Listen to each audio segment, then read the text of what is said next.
नमस्कार दोस्तों, मैं हूं दिव्या सखा वेलनेस से। आज का ये वीडियो बेहद कीमती होने वाला है उन सभी के लिए जो जूझ रहे हैं गंभीर बीमारियों से और नहीं पा रहे हैं वैसा इलाज जैसा उन्हें ज़रूरत है। ये वीडियो आपके जानकार, रिश्तेदार, दोस्त यार, आस पड़ोसी, उन सभी में अगर कोई ऐसा है जिसको ज़रूरत है उनको ज़रूर दिखाएं। इस वीडियो में आप जानेंगे कि कैसे शरीर की कार्यप्रणाली चलती है और क्यों गंभीर बीमारियां होने लगती हैं। आखिर क्या है वो कारण आप जानेंगे साइंटिफिक वे में, ज्योतिष तरीके से, और कैसे सखा वेलनेस की पैथी आपको हेल्प करती है उन सभी गंभीर बीमारियों से निजात पाने में। वीडियो थोड़ा लंबा हो सकता है, 30 to 40 मिनट्स का। पेशेंस रखें और पाएं पूरी जानकारी। आगे बढ़ते हैं वीडियो की ओर। Let's start. प्रणाम दोस्तों, मैं सखा वेलनेस में आप सबका स्वागत करता हूं।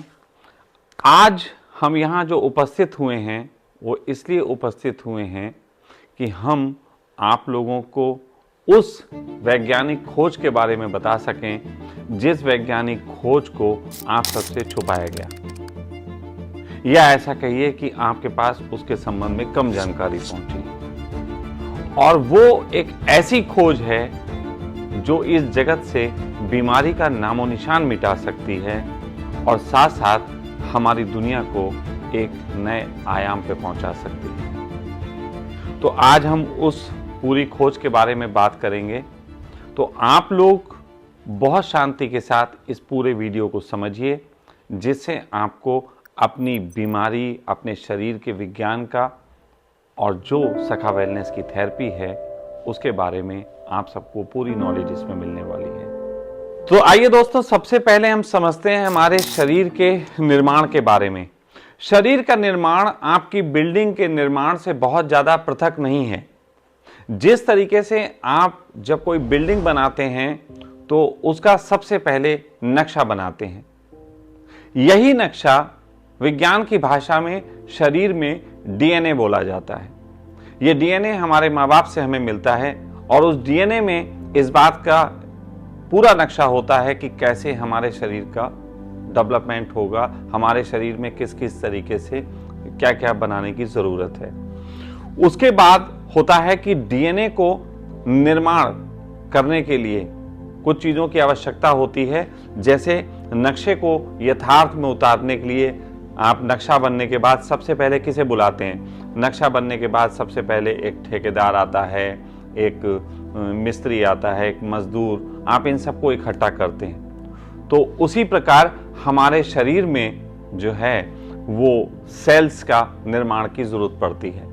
तो सेल्स के निर्माण करने के लिए साइटोप्लाज्म, न्यूक्लियस, प्रोटीन, कार्बोहाइड्रेट और मिनरल, ये जरूरत पड़ती है हमारे सेल्स के निर्माण के लिए।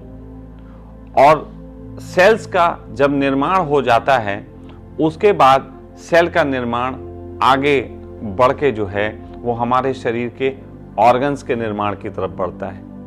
अब ये सेल्स के लिए जो चीज़ों की ज़रूरत पड़ती है, बिल्कुल ऐसा ही आपको बिल्डिंग में ज़रूरत पड़ती है कि बिल्डिंग में आपको रेता, बजरी, आपको ईंटा, आपको सीमेंट, आपको लोहा, ये सब चीज़ों की आपको आवश्यकता पड़ती है। तो फिर धीरे धीरे आप एक तरफ शरीर के निर्माण के लिए आप सेल्स का निर्माण शरीर करता है और बिल्डिंग के निर्माण के लिए वो ईंटें एक के ऊपर एक लग के सब बिल्डिंग का निर्माण करती हैं। ऑर्गन को अगर समझना हो बिल्डिंग की भाषा में तो आप ऐसे समझ सकते हैं कि जैसे बिल्डिंग में किचन होता है, आपका टॉयलेट होता है, बेडरूम होता है, आपका एक जगह डोर लगा होता है, एक जगह खिड़की लगी होती है, इसी तरीके से हमारे शरीर के ऑर्गन्स होते हैं। तो शरीर के ऑर्गन्स का जो है सेल्स के माध्यम से निर्माण होता है। अब देखिए, सेल्स एक ही है, एक ही प्रकार का सेल्स है, लेकिन उसी सेल्स को किस प्रकार के ऑर्गन बनने हैं उसी से काम किया जाता है। जिस प्रकार ईंटा, बजरी, सीमेंट, रेता, लोहा, इन सब से ही बिल्डिंग बन रही है और बिल्डिंग में अलग अलग कमरे भी इन्हीं से बन रहे हैं। उसी प्रकार आपके शरीर में सेल्स ही अलग अलग तरीके के ऑर्गन्स का निर्माण करता है। अब ये निर्माण सारा हो जाने के बाद हमारा एक पूरा शरीर तैयार होता है। जैसे कि हमारी एक पूरी बिल्डिंग तैयार हो जाती है रेता बजरी सीमेंट से, उसी प्रकार एक हमारा शरीर तैयार हो जाता है। यहां पे मैं आपको बताना चाहता हूं, एक बिल्कुल नई इंफॉर्मेशन आपके लिए लगेगी। मैं आपको ये बताना चाहता हूं, हमारा जो मस्तिष्क होता है वो भी एक ऑर्गन ही होता है, वो भी एक पार्ट होता है। ये ऐसा समझ लीजिए कि मस्तिष्क को कुछ लोग बहुत बहुमूल्य मानते हैं और कुछ लोग ये कहते हैं कि हमारी जो छोटे छोटे नाखून हैं इनका कोई काम नहीं, लेकिन शरीर में हर एक का अपना अपना काम है। जिस प्रकार एक मालिक एक जब फैक्ट्री बनाता है तो चुनाव करता है कि कौन उसमें जो है मैनेजर रहेगा, कौन क्लर्क रहेगा, कौन मजदूर होगा, तो उसी प्रकार हमारे शरीर में हमारे डीएनए के माध्यम से ही ये चीज़ें तय होती हैं कि हमारे शरीर में किस किस अंगों को क्या क्या काम करने हैं, और वो उन्हीं अंगों को वो काम करने चाहिए, तभी शरीर सुचारू रूप से चलता है। लेकिन फिर एक दिक्कत खड़ी होती है जो हमें बीमारी के रूप में नजर आती है। बीमारी कैसे होती है उसको थोड़ा समझते हैं। जब हमारे शरीर में हमारे जो अंगों में, ऐसा समझ लीजिए, जो सेल्स के माध्यम से एनर्जी जा रही है, वो सेल्स कभी कभी फ्री रेडिकल के रूप में काम करने लगते हैं। फ्री रेडिकल्स ऐसे ही होते हैं जैसे कि उनको जो काम दिया गया है उसके अतिरिक्त भी काम करने लगे।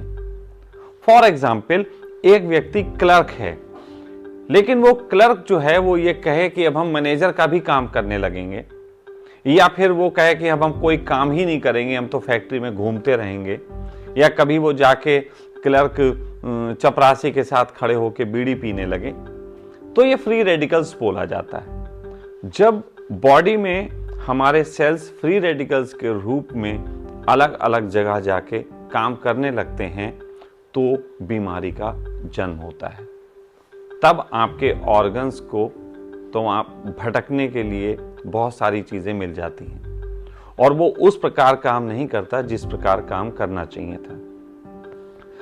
इन्हीं सब ऑर्गन्स को संभालने के लिए, इन्हीं सब ऑर्गन्स को व्यवस्थित रखने के लिए दिमाग का निर्माण किया गया है कि दिमाग को कहा गया है कि तुम इन ऑर्गन पे निगाह रखना और इन्हें बताते रहना कि ये किस तरीके से काम करें।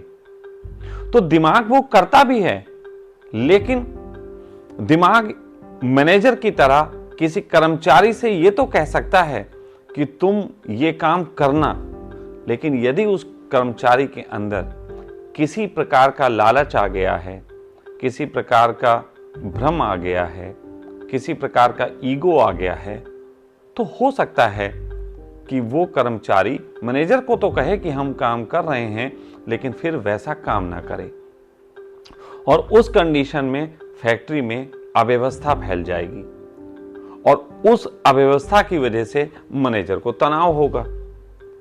तो हमारे ऑर्गन जब सही काम नहीं करते हैं तब हमारे मस्तिष्क को तनाव होता है, और जब हमारे मस्तिष्क को तनाव होता है तो हमारा मस्तिष्क सही से इन ऑर्गन पे और निगाह नहीं रख पाता और फिर हमारे ऑर्गन्स में और तरीके की दिक्कतें पैदा होती हैं। ये शरीर की पूरी एक तरीके की व्यवस्था है जिस व्यवस्था से पूरा शरीर चलता है और बीमारी भी होती है।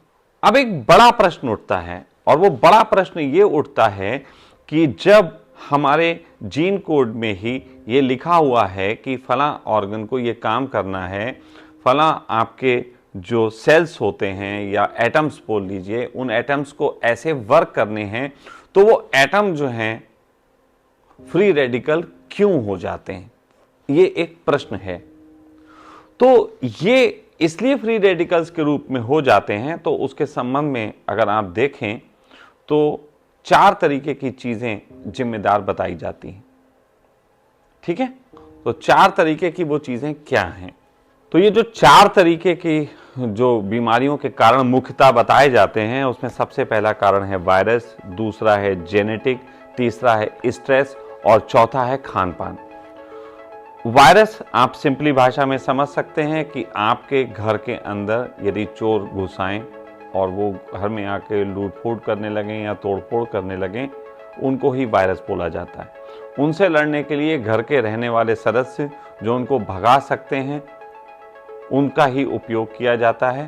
तो घर में रहने वाले सदस्य जो कि इनको भगाने के काम आते हैं, उन्हीं को इम्यूनिटी बोलते हैं। तो किसी भी वायरस से लड़ने में इम्यूनिटी काम आती है। इम्यूनिटी के संबंध में हम पहले भी एक वीडियो बना सकते हैं, आप चाहें वहां देख सकते हैं जाके। दूसरा कारण होता है, जैसे मान लीजिए बताया गया कि जेनेटिक कारण बताया गया। जेनेटिक का मतलब है कि जिस समय नक्शा बनाया जा रहा था, जेनेटिक कारण का मतलब जिस समय नक्शा बनाया जा रहा था, उस नक्शे में ही कुछ भूल कर दी गई थी। उस नक्शे में भूल की वजह से ही आप में बीमारियां पैदा होती हैं। अब नक्शे में भूल कैसी होती है, इसको आप समझ लें, बहुत सामान्य सी भाषा।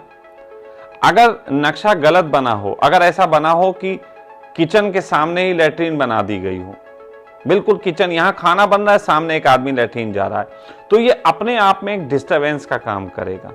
आप खुद महसूस करके देख लो कि आपकी लैट्रीन के सामने ही खाने का रूम बना हुआ है, तो ये एक तरीके की जेनेटिकली मिस्टेक है। तो कई बार ऐसा होता है कि आपके जो माता पिता होते हैं, वो किन्हीं तनाव की अवस्था में या बीमारी की अवस्था में या उनको कोई प्रॉब्लम चल रही हो, उस अवस्था में जब बच्चे का जन्म होता है, तो उस समय उनके दोनों के संबंधों के समय में एक मिस्टेक हो जाती है, एक नक्शा बनाते वक्त जो है वो गड़बड़ी हो जाती है, जो गड़बड़ी आगे चल के बड़ी बीमारी के रूप में आपको दिखाई देती है। तो इसे हम जेनेटिक बीमारी बोल सकते हैं। एक तीसरा कारण हम मान लेते हैं खान पान को।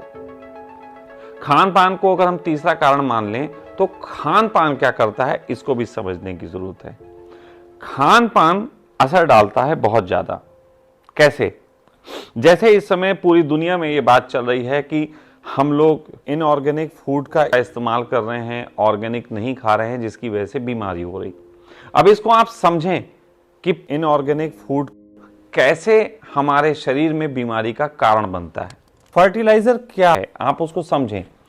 फर्टिलाइजर का मतलब है एक ऐसा तत्व जो आपके खाने को ये बताता है कि उसको जल्दी बढ़ना है और उसको समय से ज्यादा तेजी से ग्रो करना है। क्योंकि फर्टिलाइजर इसलिए यूज करते हैं कि उसमें बहुत तेजी से वो ग्रो करे, संख्या उसकी ज्यादा हो जाए। हम उसमें ये नहीं देखते कि वो ताकतवर कितना है, हम उसको ये देखते हैं कि उसकी संख्या कितनी है। तो इसको एक तरीके का कहा जाएगा कि फॉल्स ही हम इकट्ठा करते हैं, लेकिन वो फॉल्स के लिए भी एक पावर चाहिए होती है। अब वही फर्टिलाइजर जब हम खाते हैं, तो सपोज दैट कि एक व्यक्ति जो कि चालाकियों से धनपति बना हो, और वो यदि आपकी फैक्ट्री में आ जाए, जो आपकी बॉडी है आपकी फैक्ट्री में आ जाए, और उस फैक्ट्री के जो ऑर्गन हैं जिनको काम करने के लिए अलग अलग बनाया गया है, सपोज दैट एक ऑर्गन है जिसका काम चपरासी की तरह है, और वो चपरासी के पास जाए वही भोजन, तो और चपरासी के अंदर भी यही सोच आए कि हमें जल्दी से बड़ा हो जाना है, तो ऐसी कंडीशन में चपरासी वो काम नहीं करेगा जो उसको करना था, बल्कि वो धीरे धीरे और कामों में रस लेने लगेगा, जो कि मैनेजर करते हैं या क्लर्क करते हैं या बाबू करते हैं, उनमें रस लेने लगेगा। और इससे शरीर की सुरक्षा व्यवस्था में छेद होगा, फैक्ट्री में सुरक्षा व्यवस्था कमजोर होगी। तो इसे एक तरीके से खान पान के माध्यम से डिस्टर्बेंस होता है। जैसे खान पान में हम लोग, कई बार ऐसा होता है कि हम लोग ऐसी चीज़ें लेते हैं जिसमें कई तरीके के हमें प्रोटीन्स या विटामिन्स जो मिलने चाहिए थे, सप्लीमेंट्स मिलने चाहिए थे, वो नहीं मिल पाते। तो जब वो सप्लीमेंट्स नहीं मिल पाते हैं और खाने की क्वालिटी अच्छी नहीं होती है, तो हमारे जो सेल्स होते हैं जिनके माध्यम से हमारे ऑर्गन तक संदेश पहुंच रहे होते हैं, उन सेल्स को एक तरीके का पूर्ण भोजन नहीं मिल पाता, और वो आगे जाके हमारे ऑर्गन को वो सपोर्ट नहीं कर पाते जो करना चाहिए था। तो ऑर्गन में भी एक कमजोरी आने लगती है, और जिसकी वजह से ऑर्गन कमज़ोर पड़ता है और उसकी कार्य प्रणाली खराब होती है। तो खाने का बहुत असर है, इसीलिए खाने पे सबसे ज़्यादा बात की जाती है, क्योंकि हम खाने को देखते हैं, हम खाने को सबसे ज़्यादा इंद्रियों के माध्यम से महसूस करते हैं। लेकिन खाना अंदर जाके ऐसे ऐसे आपके अंगों को खराब करता है। तो मैं समझता हूँ यहाँ तक आपको बात समझ में आ गई होगी। अब आगे चलते हैं स्ट्रेस के ऊपर। तो स्ट्रेस के सिंपली है, जब आपके शरीर की कार्य प्रणाली बिगड़ जाएगी, आपके ऑर्गन वैसे वर्क नहीं करेंगे जैसे करना चाहिए, उससे दिमाग को एक स्ट्रेस पैदा होगा। उस स्ट्रेस में दिमाग की कार्य प्रणाली खराब होगी और दिमाग का काम होता है आपके शरीर के सभी अंगों को सुचारू रूप से चलाना। फिर दिमाग उनको सुचारू रूप से नहीं चला पाएगा तो फिर एक्सीडेंट होगा, फिर परेशानियां बढ़ेंगी। तो ये 4 मेन प्रोसेस हैं। तो यहाँ तक तो आपको मैं समझता हूँ समझ में आ गया होगा कि हमारे शरीर में बीमारियों का सबसे बड़ा जो कारण है वो है हमारे शरीर के जो एटम्स होते हैं, जो कि सेल से और ऑर्गन तक के बीच का जो तार होता है, वो एटम जो है फ्री रेडिकल के रूप में जब काम करने लगते हैं तब हमारे अंगों में बीमारियों का जन्म होता है। तो यहाँ तक आपको बात क्लियर हो गई होगी। जिनको ये ना समझ में आया हो वो दोबारा से वीडियो देखें बहुत शांति के साथ, और उनको यहाँ तक बात समझ में आएगी। तो दोस्तों, सबसे पहले अब शुरू करते हैं कि सखा वेलनेस की जो पैथी है वो किस तरीके से काम करती है। सखा वेलनेस की पैथी के 4 मुख्य स्तंभ हैं। उन चारों मुख्य स्तंभों को समझना पड़ेगा, वो मुख्य स्तंभ कैसे कैसे काम करते हैं। सखा पैथी का एक स्तंभ है ज्योतिष, दूसरा स्तंभ है रागा, तीसरा स्तंभ है आपका हाइड्रोजन और चौथा स्तंभ है योग निद्रा। ये 4 सखा पैथी के स्तंभ हैं।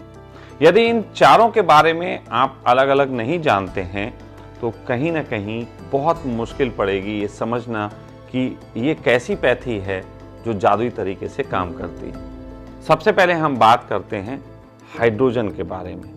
यूं तो हम ज्योतिष के बारे में करना चाहिए, लेकिन नहीं, हम पहले हाइड्रोजन के बारे में बात कर रहे हैं। और हाइड्रोजन के बारे में जब मैं बात कर रहा हूं तो मैं आपको इसके पूरे विज्ञान के बारे में बता रहा हूं, हाइड्रोजन कैसे वर्क करता है। तो अगर कोई व्यक्ति हाइड्रोजन के बारे में जानना चाहता है, और कई लोग ऐसे कहते हैं कि हाइड्रोजन पे तो कोई शोध नहीं हुआ, हाइड्रोजन पे तो कोई काम नहीं हुआ, आप हाइड्रोजन की बातें कर रहे हैं, लोगों को मिसगाइड कर रहे हैं, ये कोई वैज्ञानिक पद्धति नहीं है, तो उनको ये जान लेना चाहिए। यहाँ एक किताब लगी हुई है, हाइड्रोजन मेडिसिन। इस किताब को आप देख सकते हैं, आप इसको ऑनलाइन भी मंगवा सकते हैं, मार्केट में जाके ले सकते हैं। इस किताब में जो डॉक्टर थे, तो उन डॉक्टरों ने जो खोज की, खोज को करते वक्त बहुत ज़्यादा हैरानी जताई है। हमारे शरीर में जो फ्री रेडिकल्स होते हैं, वो फ्री रेडिकल्स क्या हैं? फ्री रेडिकल्स, जैसे मैंने बताया कि फ्री रेडिकल्स ऐसे एटम्स हैं जो कि भटक गए, जो कि अपनी मर्जी से काम कर रहे हैं, जो कि अब किसी के कहे पे नहीं चल रहे, जबकि उन्हें किसी के कहे पे चलना चाहिए था। आप चाहे घर की व्यवस्था हो, आपके घर में भी एक बालक हो, चाहे पत्नी हो, चाहे पति हो, चाहे पिता हो, यदि वो अपने नियमों को छोड़ के और कामों में लग जाते हैं तो घर की व्यवस्था गिर जाती है। फैक्ट्री में हो, आपके प्रशासन में हो, आपके राजनीति में हो, कहीं पे भी यही नियम काम करता है कि यदि आदमी जो उसे करना चाहिए था वो ना करके और चीजें करता है तो व्यवस्था गिरती है। ये बिल्कुल सिंपल सा कंसेप्ट है जो हर जगह लागू होता है। लेकिन सभी जगह एक चीज और लागू होती है, और वो होती है कि यदि जो लोग सही काम नहीं कर रहे हैं, वो काम नहीं कर रहे हैं जो उन्हें करना चाहिए, तो उनको यदि समझाया जा सके सही से, तो वो वैसा काम करने लग जाते हैं। फिर से वो अपने उस काम को करने लगते हैं जिस काम के लिए वो बनाए गए हैं। अब यहां पे हाइड्रोजन सेल बहुत खूबसूरती के साथ काम करता है।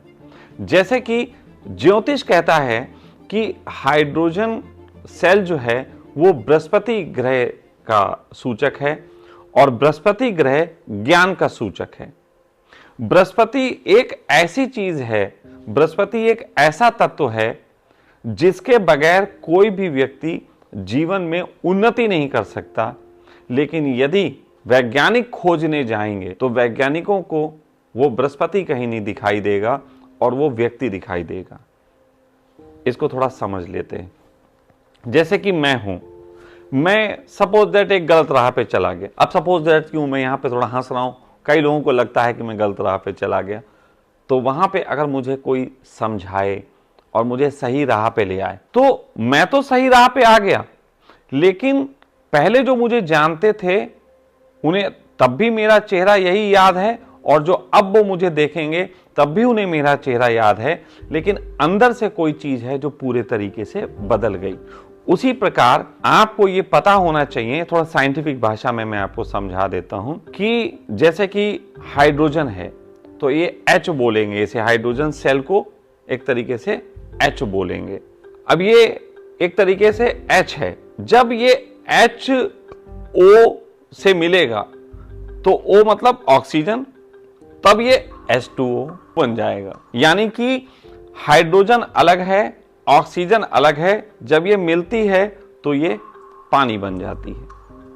ठीक है, अब आपको बता दूं कि हाइड्रोजन सेल जो है वो किसी भी सेल को जाके बिल्कुल डिस्टर्ब नहीं करता, बस हाइड्रोजन का सेल उस सेल्स को जाके या उस एटम को जाके, सेल और एटम जब मैं कह रहा हूं तो आप लोग अपने तरीके से इसको समझ लीजिएगा, कहीं कोई लोग सेल और एटम पे लड़ने लग जाएं तो प्लीज मत लड़िएगा। तो हाइड्रोजन का जो एटम है वो जब भी किसी एटम से मिलता है तो वो उस एटम को सपोर्ट करता है उस एटम के सही काम तक लाने के लिए। इसको मतलब आप ये समझें कि यदि कोई फ्री रेडिकल के रूप में एटम आपके शरीर में काम कर रहा है तो हाइड्रोजन का जैसे ही सेल वहां जाएगा, जैसे ही हाइड्रोजन के एटम आपकी बॉडी में प्रवेश करेंगे, वो तुरंत फ्री रेडिकल्स के साथ दोस्ती कर लेंगे।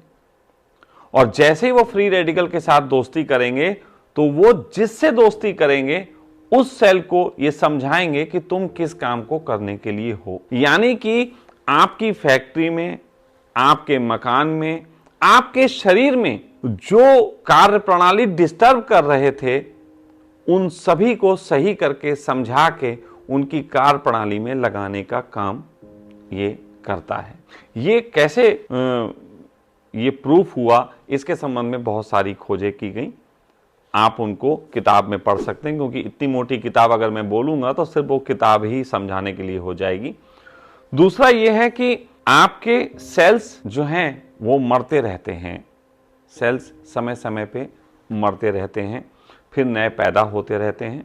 लेकिन अगर आपके शरीर में हाइड्रोजन दी जाती है तो आपके सेल्स की उम्र भी लंबी होने लगती है। आपके सेल फिर उस तरीके से नहीं मरते जिस तरीके से सामान्यतः मर रहे थे। इससे आपके शरीर में उम्र भी बढ़ती है और स्वास्थ्य भी बढ़ता है। ये शरीर में कई प्रकार के चेंजेस करता है जाके। तो शरीर में जब हाइड्रोजन को गैस फॉर्म में या फिर पानी की अच्छी फॉर्म में लिया जाता है तो ये आपके शरीर में जाके फ्री रेडिकल्स को उनकी सही जगह काम में पहुंचाने में मदद करता है।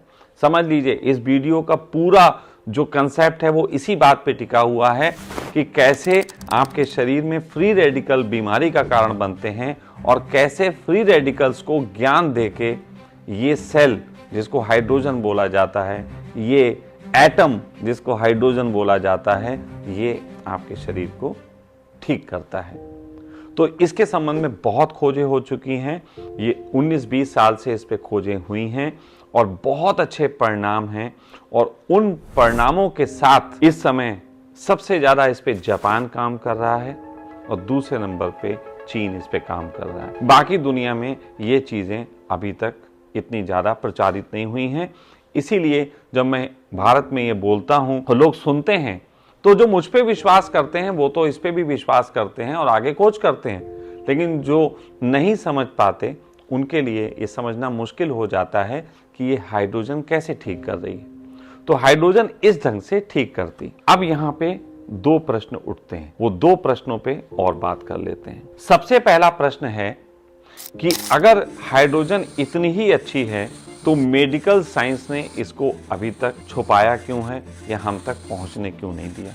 इसके पीछे इन्हीं किताबों में जो डॉक्टर्स हैं वो लिखते हैं, तो वो लिखते हैं कि मेडिकल की पढ़ाई तो भले ही सरकारी माध्यमों से होती हो, ज़्यादातर तो प्राइवेट संस्थान मेडिकल की पढ़ाई करवाते हैं, लेकिन मेडिकल पे जो खोजें होती हैं वो ज़्यादातर बड़ी कंपनियां करती हैं, और जो बड़ी कंपनियां खोजें करती हैं उनमें करोड़ों रुपए वो खर्च करती हैं, और उस करोड़ों रुपए को खर्च करके जो वो खोज करती हैं उन दवाइयों को वो पेटेंट कराती हैं, और पेटेंट कराने के बाद ही वो उससे पैसा कमा पाती है। और देखिए, आप सब जानते हैं बिजनेसमैन को केवल पैसे से लेना देना होता है। तो ऐसी कंडीशन में पहली बात प्रॉब्लम हाइड्रोजन के साथ ये है कि हाइड्रोजन को कॉपीराइट नहीं कराया जा सकता, पेटेंट नहीं कराया जा सकता। जिस प्रकार पानी को पेटेंट नहीं कराया जा सकता, धूप को पेटेंट नहीं कराया जा सकता, उसी तरीके से हाइड्रोजन को पेटेंट नहीं कराया जा सकता। तो किसी भी कंपनी को जब वो पेटेंट नहीं करा पाएगी तो उसको नुकसान ये होगा कि सभी लोग कर लेंगे इसको, तो पेटेंट नहीं कराया जा सकता। और दूसरी चीज इसी के साथ जुड़ी हुई ये है कि ऐसे ये कमाने के लिए आप देखते हैं कि सर दर्द की अलग दवाई, कान दर्द की अलग दवाई, हाथ दर्द की अलग दवाई, घुटने के दर्द की अलग दवाई, किडनी की अलग दवाई, हार्ट की अलग दवाई, हर एक की अलग अलग अलग अलग दवाइयां हैं। लेकिन यदि इन्होंने हाइड्रोजन ही सबको बता दिया तो ऐसी कंडीशन में एक ही चीज से सारे इलाज हो सकते हैं। अब यहां पे सबका धंधा चौपट होने वाला है।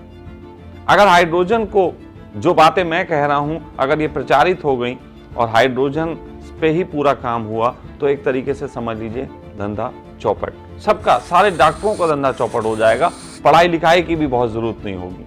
ये मेरा एक वीडियो मात्र अगर आप पूरा देख लें तो पूरी मेडिकल साइंस की तबाही का और पूरी मेडिकल साइंस की तरक्की का कारण इस वीडियो में, एकमात्र वीडियो में छुपा हुआ है। तो ये कारण में है जिसकी वजह से मेडिकल लॉबी हाइड्रोजन को इतना ज्यादा प्रचारित नहीं करती, जबकि इस पे बहुत रिसर्च हो चुकी है, अपने तरीके से काम किया जा रहा है।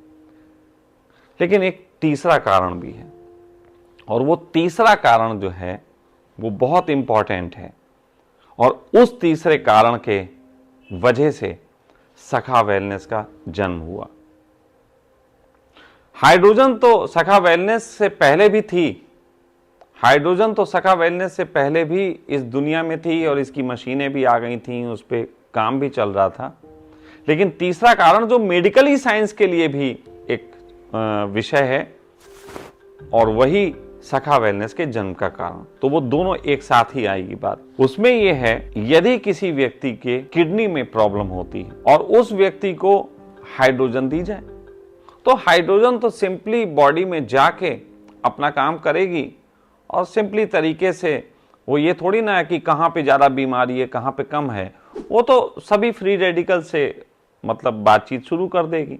अब बॉडी में तो पूरे इतने सारे ऑर्गन्स ना जाने कितने तरीके की बीमारियों को जन्म दे रहे हैं, तो उन सब के साथ जब वो काम करेगी तो अभी आपको तकलीफ बहुत है और आपको तुरंत रिलीफ चाहिए।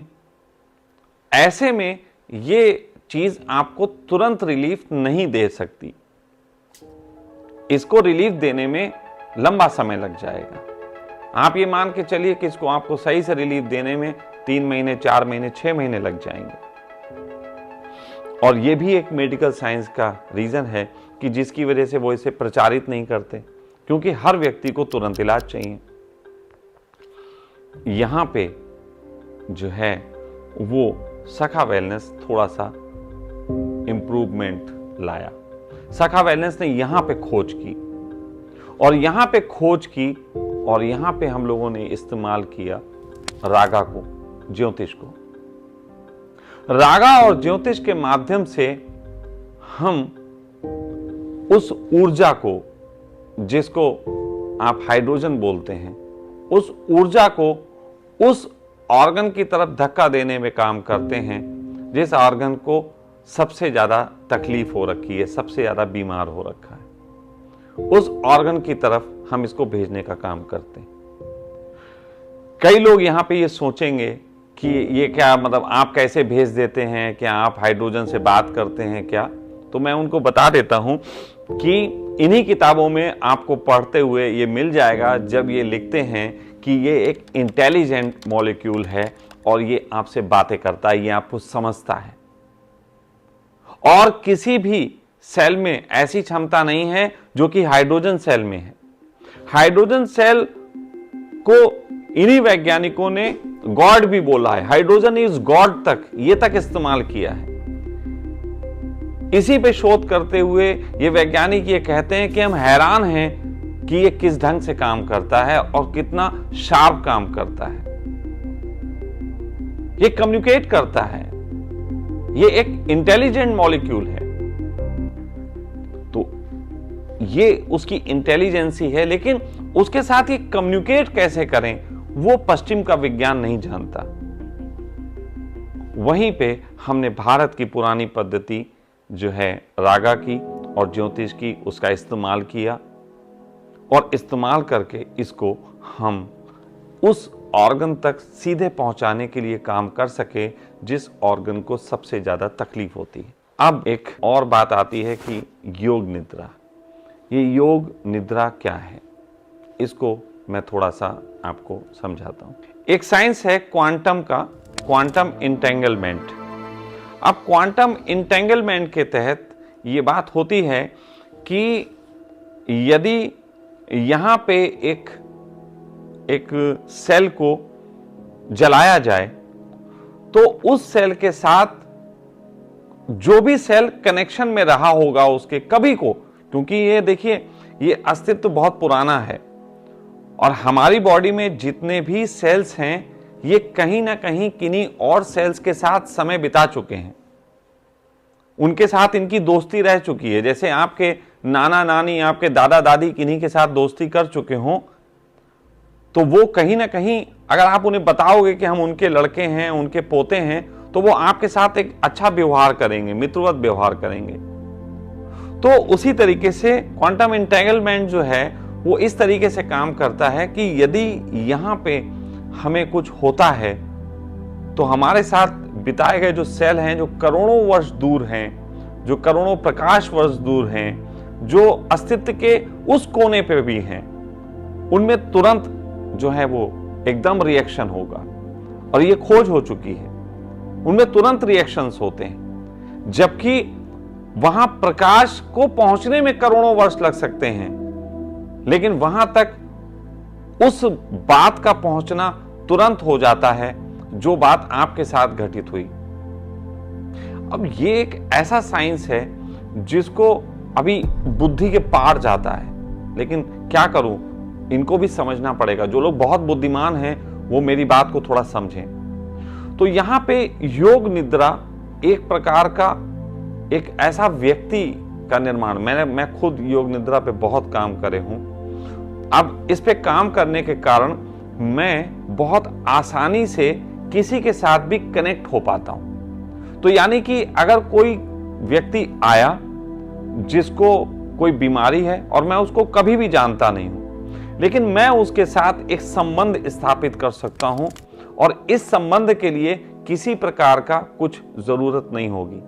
जैसे एक गाने की लाइन में मैं आपको एक बात बताता हूं। एक गाने की लाइन है जगजीत सिंह की, वो कहते हैं मां हो और उसका बच्चा हो छोटा, तो यदि छोटा बच्चा भूखा है और मां उससे 50 किलोमीटर दूर भी गई हुई है, तो इधर बच्चे की भूख के कारण उस मां की छाती से जो है वो दूध आने लग जाता है। ये मैंने स्वयं देखा है और आप में से भी बहुत लोगों को इसका अनुभव होगा। तो जगजीत सिंह का एक गजल है, उसके एक बोल हैं कि मैं रोया परदेश में भीगा मां का प्यार, दुख ने दुख से बात की बिन चिट्ठी बिन तार। तो ये जो बात है वो कह रहे हैं जगजीत सिंह, वही बात क्वांटम एंटेंगलमेंट में लागू होती है कि आपके साथ जिसका कनेक्शन रहा हो वो चाहे आपसे कितनी भी दूरी पे चला गया, हजारों प्रकाश वर्ष की दूरी क्यों ना हो, लेकिन बिन चिट्ठी बिन तार वहां सब कुछ पहुंच जाता है, वो सारे संदेश पहुंच जाते हैं। तो जब कोई एक अच्छा डॉक्टर कौन होता है? अच्छा डॉक्टर वो व्यक्ति होता है जो मरीज के साथ एक मित्रवत संबंध स्थापित कर ले, और एक मित्रवत संबंध के कारण वो मरीज को अच्छे से ठीक कर पाता है। आपने देखा होगा हर एक का एक फैमिली डॉक्टर होता है। एक ही डॉक्टर सबका फैमिली डॉक्टर क्यों नहीं होता? क्यों? पढ़ा लिखा तो है। तो अलग अलग डॉक्टर अलग अलग लोगों को आकर्षित करने की योग्यता रखते हैं, लेकिन कुछ ऐसे भी होते हैं जो हर एक के लिए काम आ सकते हैं। योग निद्रा उसी प्रकार की बात है। योग निद्रा के लिए मैं कभी अलग से एक पूरा वीडियो बनाऊंगा, लेकिन योग निद्रा एक ऐसी कला है जिसके साथ मैं किसी भी व्यक्ति के साथ ऐसा संबंध स्थापित कर सकता हूं जैसे वो मेरा ही हो। और यही कारण है कि आप सखा परिवार को देखें या कई लोगों को देखें, मैं हर एक को आराम से गले लगा लेता हूं जिसको मैं जानता भी नहीं। वो योग निद्रा का हुनर है। तो जब कोई बीमार होता है तो उसके ग्रह स्थितियां ऐसी हो सकती हैं कि उसको दुनिया की कोई भी दवा ठीक ना कर पाए, क्योंकि जब डॉक्टर बाहर से उसके कुछ अंदर दे रहा है, जब तक कनेक्शन नहीं बनाएगा तब तक बाहर की चीज अंदर भी इंपैक्ट नहीं डालती। ये हमने इस पैथी में जाना कि जब हम कनेक्शन बना के किसी के साथ काम करते हैं, तो यदि उसके स्टार्स इस योग्य नहीं है कि उसको हील कर सकें, वहां पे हम अपने स्टार्स का इस्तेमाल करके उसको हीलिंग की तरफ ले चलते हैं। आपको एक बहुत बड़ा प्रमाण देता हूं कि ये होता है, और वो प्रमाण ये है कि मात्र 1.5 साल पहले के आप मेरे फोटो देख लीजिए। मैंने कभी जिंदगी में सिर्फ एक बार किसी के कहने पे खिजाब लगा लिया था, उसके अतिरिक्त मैंने कभी भी कोई खिजाब नहीं लगाया। लेकिन आप मेरी दाढ़ी को पिछले 1.5 साल में पूरे तरीके से सफेद होता देख पा रहे होंगे। बहुत से लोग इस पे प्रश्न करते हैं कि ये सका आपकी दाढ़ी क्यों सफेद हो रही, बहुत तेजी से आप बूढ़े हो रहे हो। असली बात यह है कि हम जब किसी की बीमारी के साथ कनेक्शन बनाते हैं तो उसकी बीमारी का थोड़ा इंपैक्ट हम पे भी आता है। उससे बचने के भी कुछ उपाय होते हैं, वो हम उस पर भी हम बात नहीं करना चाहते, हम उसको भी करते हैं बहुत छोटे रूप में, फिर भी हम पे कुछ ना कुछ इंपैक्ट आता है। और वो संबंध बना के ही हम किसी को ठीक कर सकते हैं, और किसी ऐसे को भी ठीक कर सकते हैं जिसको हमने कभी देखा भी नहीं, जिससे हम कभी मिले भी नहीं। आपको हैरानी होगी जान के, सखा वेलनेस में आने वाले जितने भी मरीज हैं उनमें से 95% मरीजों से मैं आज तक मिला नहीं हूं, मैंने उन्हें देखा नहीं है, लेकिन उनका इलाज चल रहा है। और दुनिया के सब जगह, सभी कोनों पे, सभी देशों में लगभग इस समय लोग इलाज ले रहे हैं, और वहां पे उनका इलाज चलता है। लेकिन मेरा एक कनेक्शन है, वो कनेक्शन उनके साथ काम करता है, और वो कनेक्शन ही इस सेल को, इस मॉलिक्यूल को, इस हाइड्रोजन सेल को उनके अंदर अच्छे ढंग से काम करने के लिए संदेशवाहक का काम करता है। ये चौथी चीज़ थी।